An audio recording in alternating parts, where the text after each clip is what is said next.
What were the crucifixion and burial techniques of the first century when Jesus was crucified, buried, and resurrected from the dead? You might be surprised to find out they were quite different from popular conceptions as portrayed in movies. Stay tuned as we pay a visit to a Bible archaeology center located in LaGrange, Georgia, where we're going to talk with Jim Fleming, one of Christendom's foremost experts on biblical archaeology. Lamb and Lion Ministries presents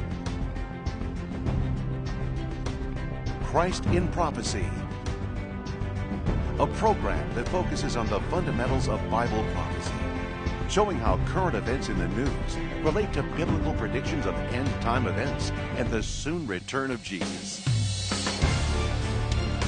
Now, here's your host, Dr. David Reagan. Greetings in the name of Jesus, our blessed hope, and welcome to Christ in Prophecy. Once again this week we are in LaGrange, Georgia, which is the site of a great educational center called Explorations in Antiquity. This is a center that was created by Jim Fleming, a renowned teacher of biblical archaeology, and the purpose of this center is to show people the culture of the first century, how people lived in the first century so they can better understand what the Bible has to say. Jim, welcome back to Christ in Prophecy. Thank you, David. Now, what we're going to do in this segment is have you do a teaching for us about the crucifixion. What can you tell us about the crucifixion, say, techniques of the first century that's going to help us to better understand what the Bible says? David, may I say something introduction first? Yes. And that is, when something is really gruesome and horrific, sometimes all you can do is speak matter-of-factly, just describe it. That's what the Gospels do, and they crucified him and move on. So certainly I realize we're talking about our Lord here, but let's do some background, and we just have to be descriptive about it. Had Jesus been tried in the Jewish court system and found guilty, his death would have been by stoning. Jews were not allowed an instrument of torture or slow pain, but in that he was referred to the Roman court system and brought to Pontius Pilate, his death was by crucifixion. Pilate liked crucifying Jews. He liked making it humiliating. Normally, the governors before him allowed the criminals to still be robed. He had them crucified in the nude as a more form of humiliation. Of course, religious art, for modesty purposes, has a loincloth.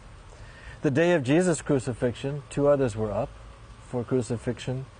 Did you know that the historian Josephus, born about 30 A.D., said that in 6 A.D., there were 2,000 crucifixions in one day in Jerusalem.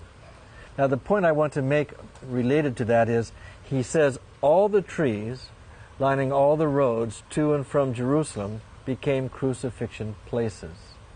So here in our museum, we have a stepped roadway here, and along it, several trees that have been turned into crucifixion places. Do you see, this would be a way of intimidating the people as they approach the town.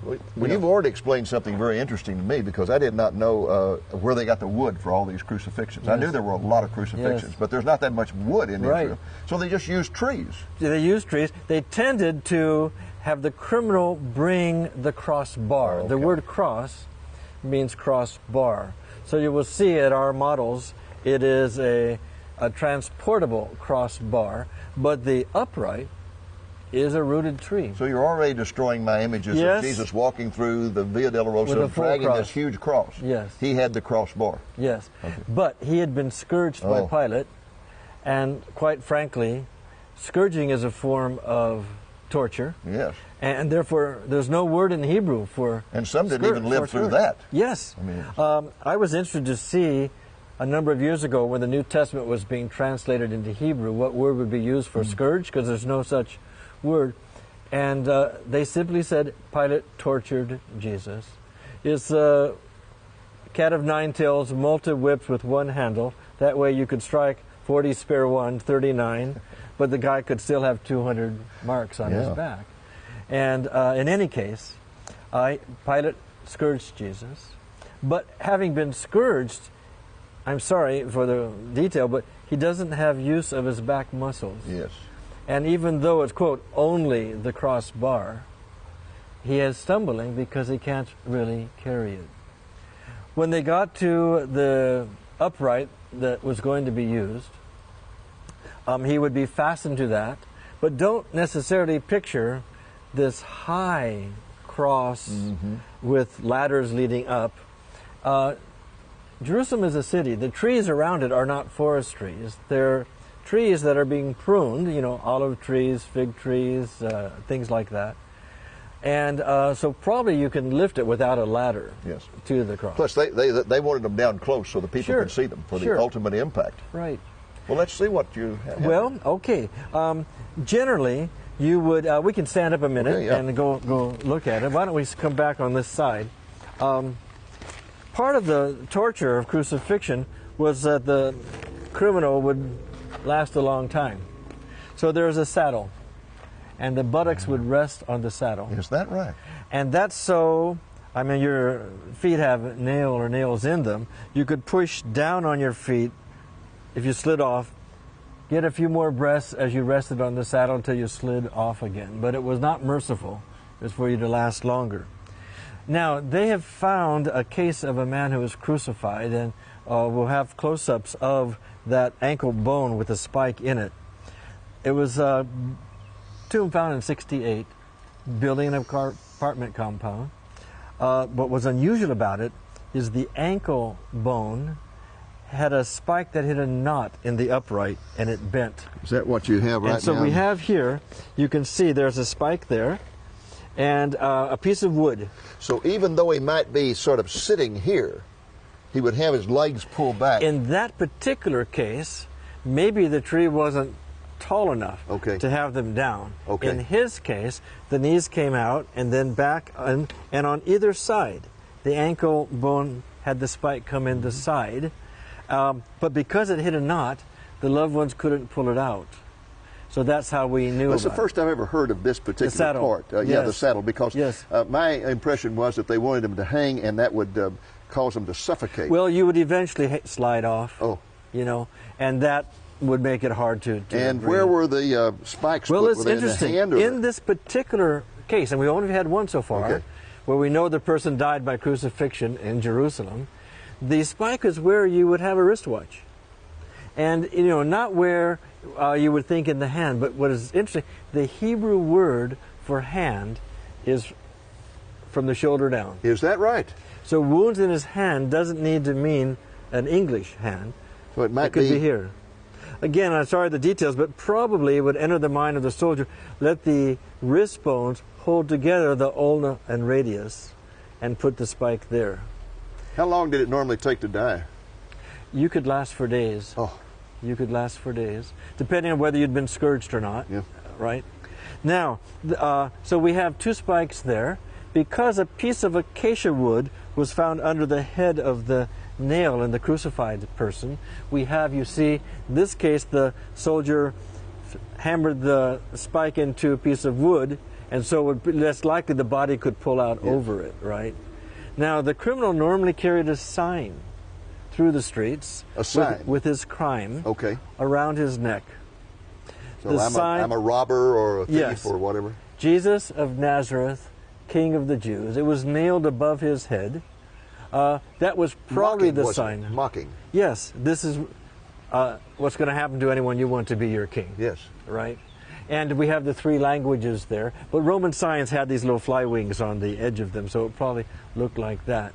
Now, what is interesting also is that Matthew, Mark, and Luke say someone put a sponge with sour wine on it on a stick. John uses the word hyssop stick. That's a reed that grows. Remember in the book of Exodus, the ancient Hebrews are told, dip hyssop in the blood of a paschal lamb and swab it on your doorpost and lintel. Do you see what John is doing? There's a Passover connection with the crucifixion. There's a bloody doorpost, hyssop, and redemption from death in Egypt. There's a bloody crucifixion post, hyssop, and redemption from death at the cross. So John is drawing a paschal connection with the death. Now, it doesn't need to necessarily mean a long pole. Someone doesn't want to touch a dying person. But Jesus doesn't have the strength. Remember the first time he didn't want something to drink, and later in the day he said, I thirst. He doesn't have the strength to lift his head back. But you see, you could suck from a sponge that you held up to someone. Now the sour wine is strong wine that turned to vinegar.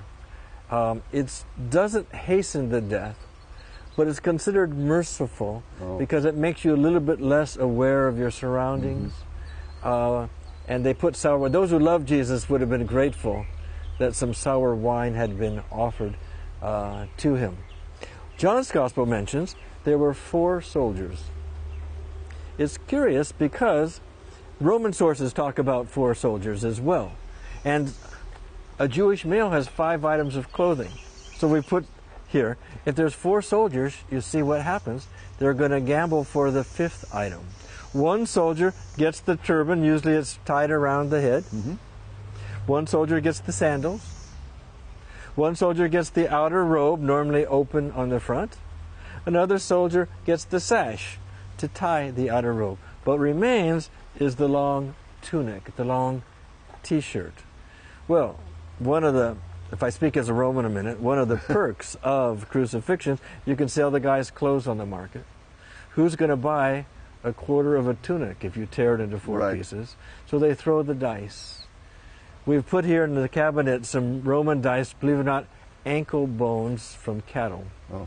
And they land on 4 sides rather than 6. Well, if there are 4 soldiers, you could cast lots to see who would be the lucky soldier to get the 5th item, also the tunic. So it was definitely brutal. Jesus is on the cross from 9 till 3. In Judaism, you're supposed to be buried the day you died. And that afternoon, they broke the bones to hasten the death. And the first person jumped when they stabbed him. They broke his legs. Middle person did not. He was already dead. They didn't break his legs. Third one. Again, it ends with the Passover connection. An unblemished sacrifice. Also a fulfillment of prophecy that his legs bones would not be broken. Exactly. Incredible. Well, let's take a look at a first century tomb now as where they would take the body to inter it, and tell us about the customs of that, okay? Okay. Great. Good.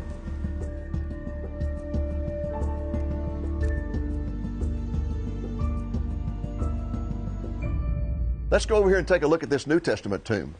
Wow, this is a classic Rolling Stone type tomb. Yeah, and look how big it is, David. You have Joseph of Arimathea was one of the elders, which means the member of the Sanhedrin, and we have some tombs in Jerusalem with this large of a stone, so we have a wealthy tomb. And you see it rolls uphill to open. That's going to take a lot of pushing. It would. That's why the women are wondering who will help them turn back the stone. Usually they're decorated with floral or geometric designs for Jews. And outside you have a mourner's bench. And for 1 week, you would visit the tomb daily. And you would cry. Let me join you. Cry. Sit here and weep. Cry here. And they even had tear vases or tear cups, and they would collect their tears.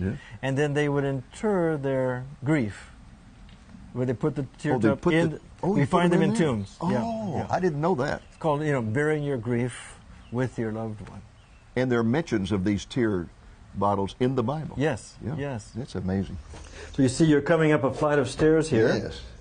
And notice we have an interior of a tomb, which in order to be able to have people to be able to view, we've made it so there's 3 fully preserved niches there.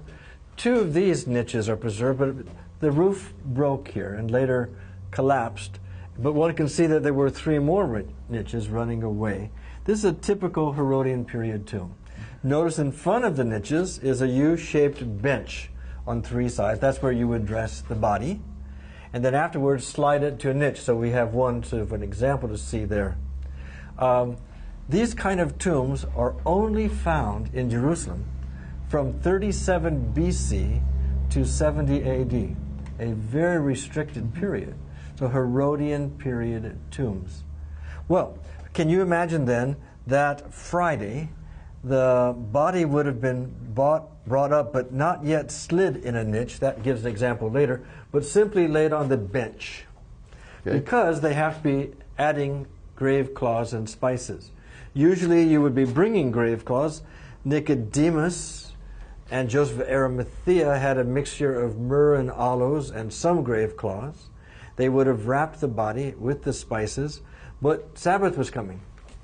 And remember, it says, as they exited the tomb, Sabbath was being manifest. That means people were lighting their oil lamps just before the sunset. It would not be the tradition of the women to come back on Saturday.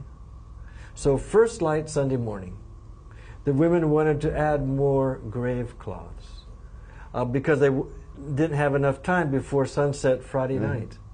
And so they've come back to the tomb, wondering who would help them roll back the massive stone that we saw. And of course it was rolled back. And we have the mystery of the resurrection narrative. Let me just mention a little bit more about burial practices. Okay. You would wrap a body from foot to head, but notice you have to tie off the shoulders. Yes. And come in again and start with the head. So a separate wrapping for the head. The head. Yeah. And that's mentioned in the gospel narrative.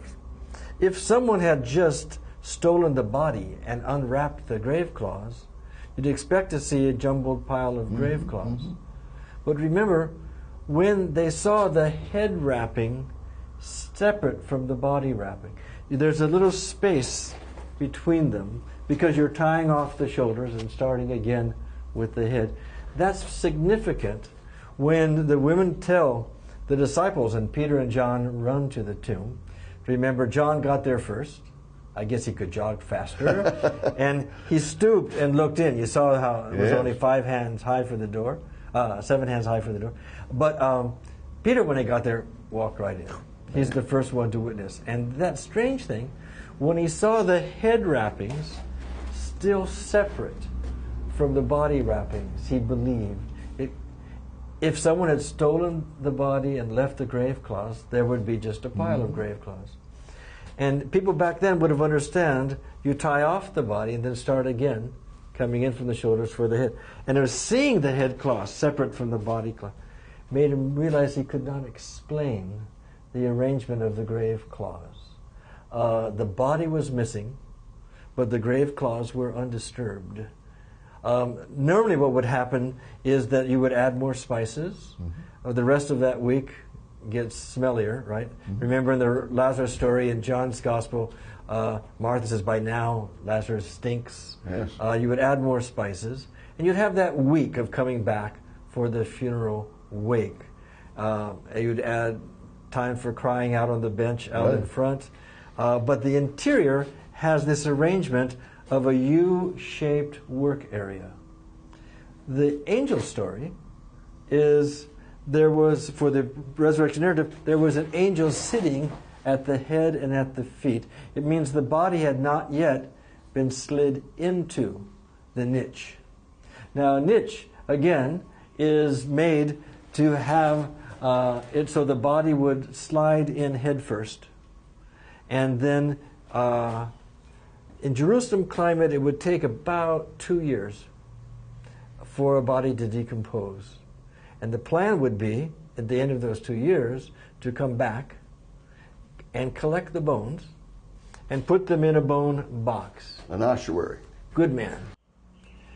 The proof of the resurrection of Jesus, however, is not just the arrangement of the grave cloths, which could not be explained, but rather Jesus' followers turned that first century upside down.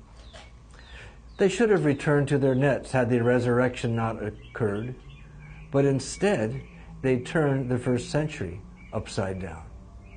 And it was their belief in the resurrection that kept them serving God and kept them, even in spite of danger and persecution, willing to give their lives in obedience to God's will, sharing the gospel throughout the Roman world.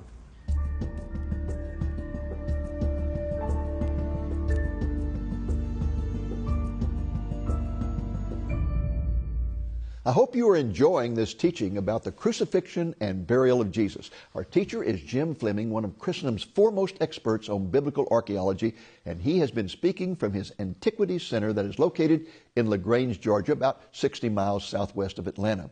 You can find detailed information about the center on their website at diggingforit.net. I want to emphasize that they have educational programs for both adults and children, and they can tailor their programs to your time schedule.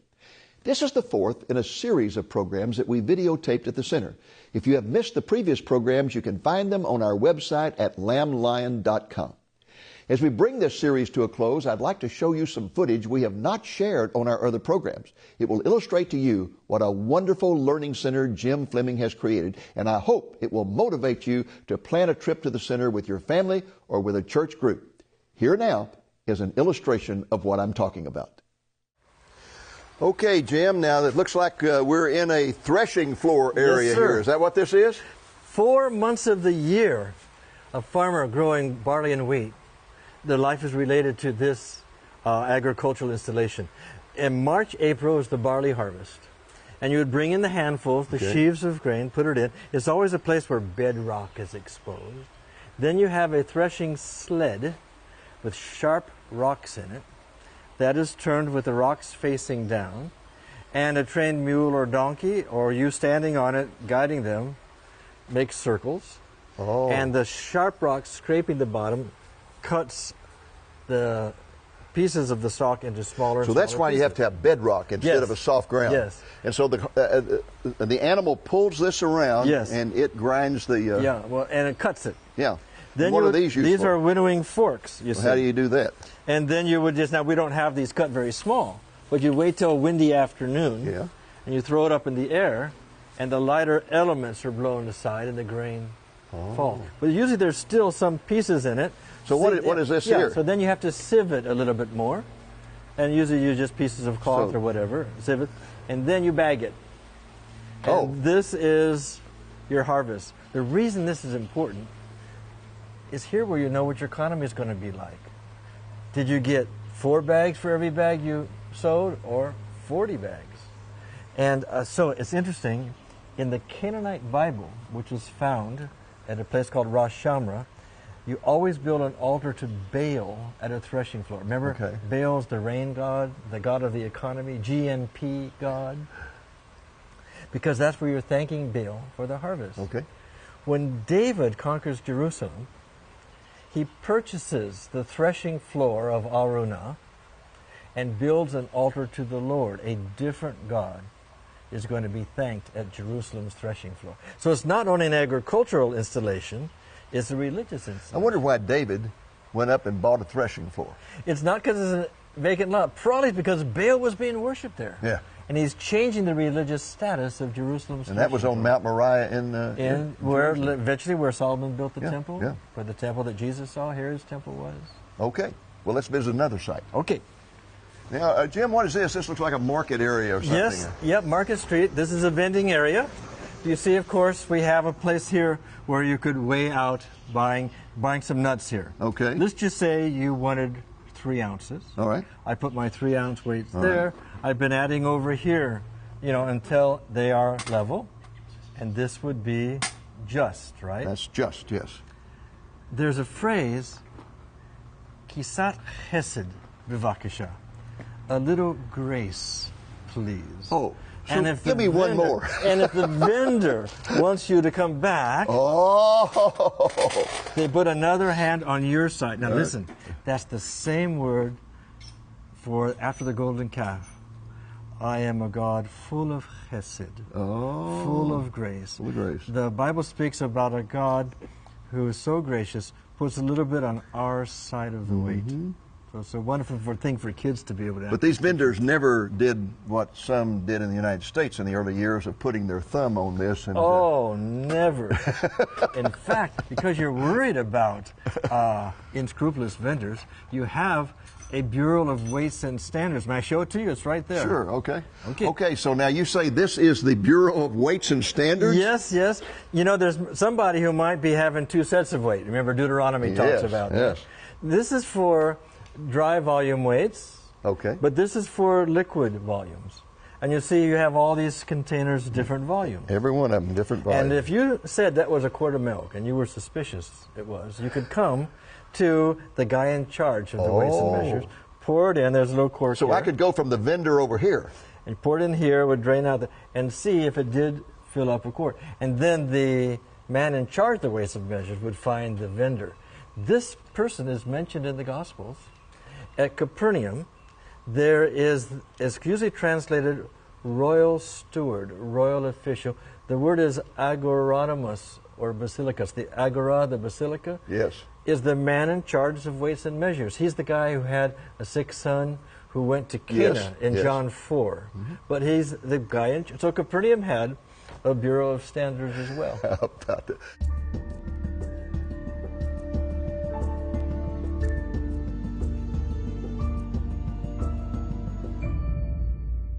A couple of years ago, we had Jim Fleming right here in our studio as a very special guest, and we shot 4 very fascinating programs with him, and we have made those programs available on this video album here entitled Biblical Archaeology.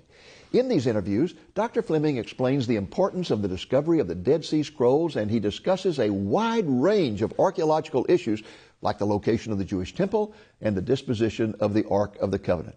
He also provides a detailed description of his remarkable discovery in 1969 of the ancient Eastern Gate that existed at the time of Jesus. I'd also like to recommend another video album to you. It's called The Mountains of Jerusalem. It contains 4 programs that were shot entirely in Jerusalem. The programs are about the biblical significance of the Mount of Olives, the Temple Mount, Mount Zion, and the Mount Herzl. It is one of the most popular video albums we have ever produced. In a moment, our announcer will tell you how you can get copies of these albums. Well, that's our program for this week. I hope it's been a blessing to you. Until next week, the Lord willing, this is Dave Reagan speaking for Lamb and Lion Ministries, saying, look up, be watchful, for our redemption is drawing near. Are you interested in gaining new insights about the Bible through archaeology? 4 of our Christ in Prophecy episodes with Dr. James Fleming, filmed at our studios in Dallas, can be enjoyed on one DVD entitled Biblical Archaeology. In these 4 fascinating programs, Dr. Fleming discusses the importance of biblical archaeology. This album is available for a gift of $12 or more, plus the cost of shipping. The Mountains of Jerusalem DVD album is one of the most popular albums we have ever produced. Dr. David Reagan is your guide on this historical journey into the Bible. You'll learn the biblical significance of 4 important mountains while taking a tour of the sites that distinguish each of them. The album can be yours for a gift of $15 or more, plus shipping. For a limited time, you can have both the Biblical Archaeology DVD and the Mountains of Jerusalem DVD album for a gift of $20 or more, plus shipping and handling. To get this special offer, ask for offer 550. Call the number you see on the screen between 8 a.m. and 5 p.m. Central Time, or visit lamblion.com today. Thank you for joining us on today's Christ in Prophecy, a presentation of Lamb and Lion Ministries, a non-denominational ministry dedicated to teaching the fundamentals of biblical prophecy and proclaiming the soon return of Jesus.